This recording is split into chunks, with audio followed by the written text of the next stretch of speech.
Madam రీసెంట్‌గా మన actor 'Shivaji' గారు చేసినటువంటి వ్యాఖ్యలు ఏవైతే ఉన్నాయో చాలా వైరల్ అవుతూ ఉన్నాయి. సో, ఆయన చేసిన వ్యాఖ్యలకి చిన్మయి గారు కావచ్చు, అనసూయ గారు కూడా రిప్లై ఇచ్చారు. సో, ఈయన మాటలకి, వాళ్ళ కౌంటర్‌కి మీరు ఏ విధంగా రిప్లై ఇస్తారు? ఆయన మాట్లాడిందైతే తప్పుగా అయితే ఏమి అనిపించట్లేదు. హ్మ్. ఒక మహిళగా, ఒక ఆర్టిస్ట్‌గా, ఒక నటిగా నేను శివాజీ గారికే సపోర్ట్ చేస్తున్నాను. హ్మ్. ఎందుకంటే అసహ్యమైన వస్త్రధారణం విడిచి సాంప్రదాయమైన వస్త్రధారణని ఒంటి నిండా డ్రెస్సులు వేసుకోమని మాట్లాడారు. హ్మ్. అది చీరే కావచ్చు, హాఫ్ శారీయే కావచ్చు, లేకపోతే చుడిదారే కావచ్చు, జీన్ అండ్ టాపే కావచ్చు, హ్మ్. జీన్ అండ్ షర్ట్సే కావచ్చు, హ్మ్. ఏమైనా కావచ్చు. కానీ నిండుగా వేసుకోమని చెప్పారు. హ్మ్. దాంట్లో తప్పే ఉంది కనుక ఇంత ఫీల్ అయ్యి ఇంత ట్రోల్ చేస్తున్నారు. హ్మ్. అక్కడ సామాన్లు అనే పదం వాడడం వల్ల ఇది కాంట్రవర్సీ అవుతుందని చెప్పేసి అనసూయ కానీ ఆర్జీబీ కానీ ట్వీట్ చేశారు.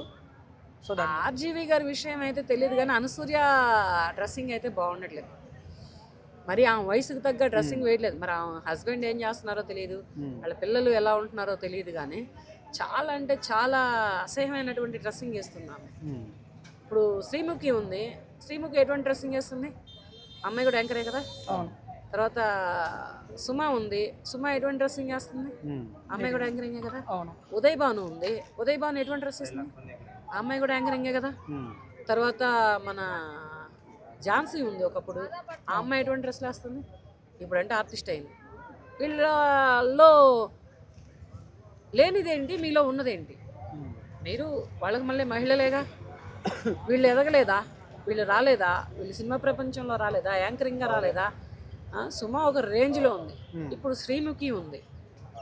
మరి నిన్నలా ట్రోల్ చేస్తున్నారు అంటే నీ వస్త్రధారణ నచ్చట్లేదు.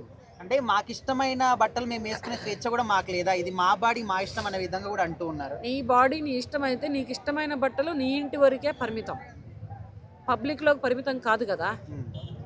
నువ్వు నీ ఇంట్లో కారు ఎక్కొచ్చు, ఈవెంట్లో కారు దిగొచ్చు, కానీ నిన్ను కెమెరాలు చూస్తున్నాయని తెలుసా? హ్మ్. కెమెరాలు నేను ట్రోల్ చేస్తున్నాయని తెలుసా? మరి అటువంటి అసహ్యమైన డ్రెస్లో వస్తే ఎన్ని కెమెరాలు ట్రోల్ చేస్తాయి?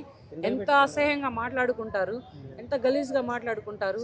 వీళ్ళంటి మహిళలను చూస్తున్నటువంటి ఇప్పుడు ఉన్నటువంటి పురుష యువత ఎటువంటి డ్రగ్స్కి అలవాటు పడుతున్నారు. ఆ డ్రగ్స్ మైకంలో 6 ఏళ్ళ అమ్మాయి దగ్గర నుంచి 60 ఏళ్ళ ముసలివాళ్ళ వరకు ఎటువంటి హత్యలు హత్యాచారాలు చేస్తున్నారు. ఇవన్నీ గుర్తుకు రావా? హ్మ్. ఎక్కడైనా ఈవెంట్లో ఒక ఒక అబ్బాయి నీ ఒంటి మీద చెయ్యని నువ్వు ఎంత ట్రోల్ చేస్తావు? అనసూయ మీద చెయ్యేసాడంట, హ్మ్. ఆవకాయ మీద చెయ్యేసాడంట, మాగాయ మీద చెయ్యేసాడంట అని ట్రోల్ అవుతుంది. మేడం సింగర్ చిన్మయి గారు ఏమన్నారంటే, మీకు సాంప్రదాయ దుస్తుల మీద అంత ప్రేమ ఉంటే మీరే శారీ వేసుకోండి అనే విధంగా శివాజీ గారికి కౌంటర్ ఇచ్చారు. దీన్ని ఏ విధంగా చూస్తారు? మగవాళ్ళు శారీలు కట్టుకొని తీసిన సినిమాలు చాలా ఉన్నాయి. ఒక రాజేంద్ర ప్రసాద్ గారు తీశారు, ఒక చిరంజీవి గారు తీశారు, తర్వాత ఒక ఎన్టీఆర్ గారు తీశారు చీరలు కట్టుకొని.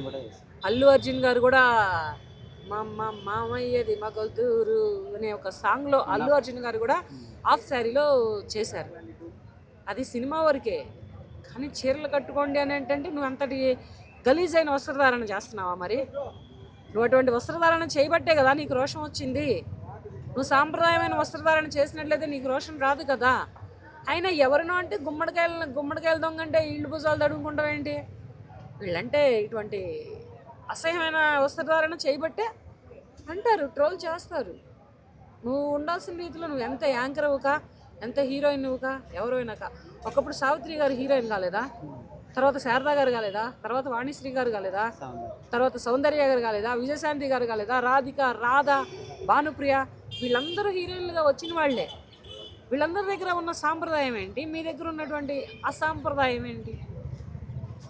కాలాన్ని పట్టి అంటే కాలం అప్పుడు ఒకటేలా ఉంది, ఇప్పుడు ఒకటేలా ఉంది. కాకపోతే ఏంటంటే మనుషుల మనుగడ, మనుషుల ప్రవర్తన బట్టే ఎదుటి వ్యక్తులు ఎవరైనా మాట్లాడతారు. మాట్లాడినవన్నీ పట్టించుకుంటే నువ్వు బ్రతకలేవు.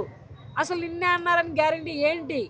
నువ్వు ఎలా మాట్లాడుతున్నావు? సినిమా వాళ్ళు అని మెన్షన్ చేశారండి. సినిమా, నేను కూడా సినిమా అమ్మాయినే. మరి నన్ను అన్నారే, నేను సోషల్ మీడియాలో ఫేమ్ అయ్యా, నాకైతే ఇంత పొడుగుని పెడతారు. నేను పట్టించుకోను. కామెంట్ లేదు, పచ్చిగా వస్తాయి, పట్టించుకోను. దులిపేసుకుంటా, మళ్ళీ వేసుకుంటా, వెళ్ళిపోతా. ఏంటంటే నువ్వు చేస్తున్నటువంటి వస్త్రధారణను పట్టే, నీ ప్రవర్తన పట్టే, నీ నడవడికను పట్టే ఎవరైనా కానీ మాట్లాడే అవకాశం నీ గురించైనా నీ కుటుంబం గురించైనా వస్తుంది. లేకపోతే అనరు కదా. నిన్ను అనడానికి ఎన్ని రైట్స్ ఉంటాయి? ఎవడాడు అంటాను నేను? ఒక పురుషుడు కానీ ఒక మహిళ కానీ నిన్ను అనింది అంటే నీ డ్రెస్సింగ్ స్టైల్, నీ బిహేవియరింగ్, నీ ప్రవర్తన బట్టి అంటారు. ఇవన్నీ మరిచిపోయి మమ్మల్ని అన్నారా, మిమ్మల్ని మీ పేరు పెట్టి అన్నారా? ఇప్పుడు ఒక అనసూర్య గురించి నేను మాట్లాడాను, ఇంకొక చిన్మయ్య అంటే అమ్మాయి గురించి యాంకర్ మాట్లాడాడు. ఇలా పలానా అనసూర్య అని పలానా చిన్మయ్య అని ఎవరైనా అన్నారా? అన్నప్పుడు మీకెందుకు వస్తుంది? మిమ్మల్ని ఏళ్ళు పెట్టి చూపించారా? మీ ఇంటికి వచ్చి కెమెరాలు పెట్టి ట్రోల్ చేశారా? చేయనప్పుడు మీకెందుకు వస్తుంది? మీరు ఎలా మాట్లాడతారు? మీరు పట్టించుకోవద్దు కదా. ఇప్పుడు నేను ఎలా పట్టించుకోవట్లేదో అలాగే మీరు కూడా పట్టించుకోవద్దు. ఎలా పట్టించుకుంటారు? ఎలా కేసులు పెడతారు? ఎలా మహిళా సంఘాలు పోటెత్తుతాయి? అంత మహిళా సంఘాలు ఉంటే ట్యాంక్ మన మీద బిగినీల మీద ఉంచామని చెప్పండి. అంత సిగ్గిడి చేసి అంత సరిమిడి చేసిన మహిళా సంఘాలు ఉన్నాయి అంటే ట్యాంక్ బండ్ ఉంది, అడుగడుగున ఒక విగ్రహం ఉంది, విగ్రహానికి ఒక మహిళ బికినీల మీద నుంచుంటే ఇంకా ట్రోల్ బాగా అవుతుంది. బట్టలు సరిగ్గా కట్టుకోండి అమ్మా అంటే ఇంకా ట్రోల్ చేస్తారు. ఆ సామాన్లు అనే పదమే కొంచెం కాంట్రవర్సీగా ఉందని చెప్పేసి అంటున్నారు. వైరల్ అవ్వడానికి కూడా అదే కారణం అనేసి. అంతకంటే పదాలు ఎక్కువే వచ్చినాయి ఒకప్పుడు సినిమాలలో, అంతకంటే ఓవర్ డైలాగులే వచ్చినాయి సినిమాలలో, అంతకంటే ఇదైనటువంటి మాటలే వచ్చినాయి ఒకప్పుడు సినిమాలలో. అవేవి ట్రోల్ అవ్వని, ఇవి ఎట్లా ట్రోల్ అవుతాయి? చెప్పే విధానంలో చెప్పలేదు కదా. ఆడవాళ్ళ గురించి కూడా చెప్పేటప్పుడు మంచిగా చెప్తే అది ట్రోల్ అవ్వకపోయింది కదా. అదే శివాజీ గారు అదే మహిళని ప్రకృతితో పోల్చారు. మరి ఈ మాట ఎడిపోయింది, కానీ జనాలు అది చూడడం లేదు కదా. ఈ ఓటు ఎడిపోయింది అంటే ఎంతసేపు చెడే పట్టుకుంటారా? మంచి పట్టుకోరా? మంచికి తావు లేదా? చెడుకే తావు ఉంటుందా? చెడుదారిలోనే పోతారా? చెడుదారిలో పోతూ చెడిపోతూనే బ్రతుకుతానే ఉంటారా వీళ్ళందరూ? ఇది కాదు కదా కావాల్సింది సమాజానికి, ఇది కాదు కదా కావాల్సింది యువతకి, ఇది కాదు కదా కావాల్సింది పేరెంట్స్కి, ఇది కాదు కదా ఇవ్వాల్సింది మీరు మీ పిల్లలకి. ఎంతవరకు ఉంటామో అంతవరకే ఉండాలి. అప్పుడు బయట సమాజం మెచ్చుతుంది, ఇంట్లో కుటుంబం మెచ్చుతుంది, దేవుడు హర్షిస్తాడు. ఇవన్నీ వదిలేసేసి సామాన్లు బాగున్నాయా అన్నారా, అవి ఉన్నాయి, ఏంటి మాటలేంది, ట్రోల్స్ ఏంటి? అంతకంటే ఎక్స్ట్రా వచ్చిన మాటలు ఉన్నాయి అప్పట్లో, మరి వాటిని పట్టండి. Thank you.